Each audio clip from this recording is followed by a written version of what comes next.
Hello, this is Dr. Adam J. Bach. We're going to continue our conversation about markets and end users. So we've now addressed market segments in the beachhead market, and we want to think a little bit more about end user profiles. So a customer is often not simply a person who purchases the product.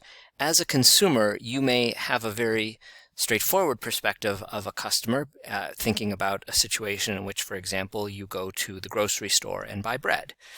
There you are the person making the purchase, and you're going to eat the bread, and so the entire decision is yours, and so on and so forth. But many situations, customers are more complicated than that.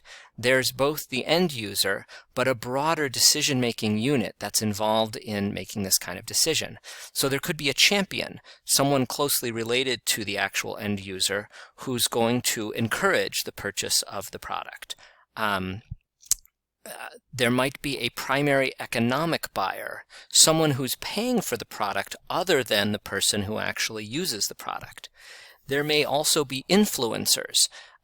These could be anything from experts in the field, or they could be celebrities who are providing advertising or unpaid endorsements, and so on. And then finally, there is sometimes veto power, a person or an entity who basically can say, no, this purchase cannot happen for whatever particular reason. So let's do a bunch of these as an activity. So in the activity, you should have an opportunity to match up the various elements of the decision-making unit. In the case of the McDonald's Happy Meal, which is pictured down at the bottom, although sometimes there's also a toy associated with it. So take a moment now and walk through that particular question in the activity to match up the various elements of the decision-making unit with the various specific people who are likely to be involved. Once you've done that, please come back and move on to the next slide in the presentation. So hopefully the example of the McDonald's Happy Meal was pretty simple for you. Let's try something just a little bit more complicated, or at least not as obvious. Let's talk about Google Mail. The odds are good that you have a Google account. In fact, I know for a fact you have a Google account if you're a Wisconsin student, because Wisconsin provides a Google account. But let's talk specifically about Gmail and your use of Gmail. If you have a separate personal YouTube account, you have a Google account, and most of you probably have a personal Google account anyway. So again, in Canvas, the next question will ask you to do the exact same thing. It will ask you to match up the elements of the decision-making unit with the various people and organizations. So take a moment and see if you can match those up properly. And when you're done, there'll be a quick prompt just pointing out one specific element of this particular decision.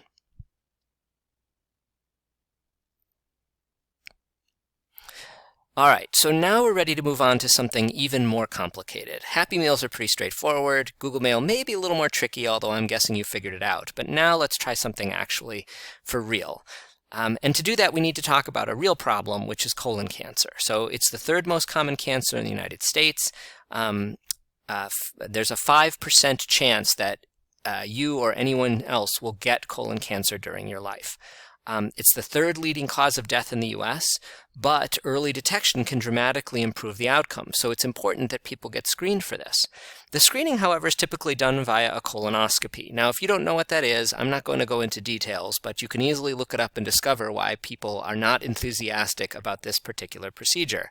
End users don't like colonoscopies, and so they often avoid or try to delay it. So in order to address this, along came a Madison company called Exact Sciences, which if you live in Madison, you may have seen signs around town for it. And even if you don't, you may have seen commercials for it on TV. And yes, this is the poop in a box company. So instead of having a colonoscopy, which is invasive and requires being at a clinic or hospital, you literally poop at home, collect the poop into a special container, and you mail it back to Exact Sciences. I kid you not. This is, if you're not familiar with it, this is actually how it works. And they then have a test that's conducted at their facility in which they can give you a pretty good indication of whether or not you're at higher risk for colon cancer. So, for the use of the Cologuard product, pooping in a box product to look to see if you're at risk for colon cancer. Who and what are the various components of the decision-making unit? So back to Canvas you go and take another shot at this and see if you can figure all of this out. The odds are good that you'll get most of it, but I'm hoping you'll get all of it. And if you don't, there'll be a little prompt at the end that'll just point out one specific detail for you that would probably help you with the last piece. So take a shot at this, and then we'll come back and wrap up this part of the presentation.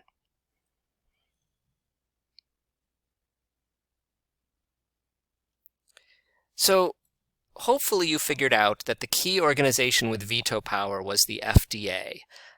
Yes, the insurance company could say no to paying for the product, but it's the FDA that determines which products can be used. And once the FDA has approved certain kinds of products in certain ways, it becomes more difficult for the insurance companies to say no.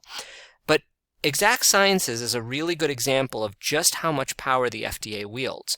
So in the lead up to Exact Sciences launching its Cologuard product, they obviously had to apply for FDA approval.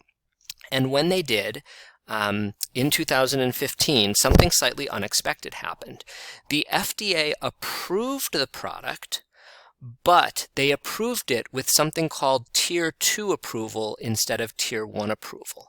That meant that although it was approved for use, it wasn't considered to be a replacement for a colonoscopy. And that was unexpected. That was not what investors had been looking for. And as you can see from this chart, the stock price at the time dropped from something around 18 to about 8.5 in one day.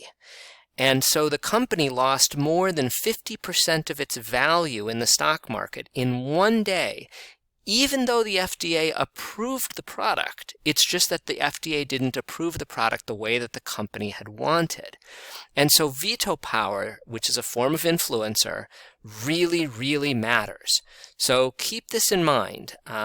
This is just a fantastic Madison example. Now, since then, the FDA has changed the designation, and Exact Sciences has been much more successful. And you can see, I think that this stock price is still from around 2019, but the stock price is way up above, closer to 100 or higher at this point. So the company has been quite successful, but that one-day situation was very distressing at the time. So this gives you some additional information about the decision-making unit. We have one more brief audio presentation to go.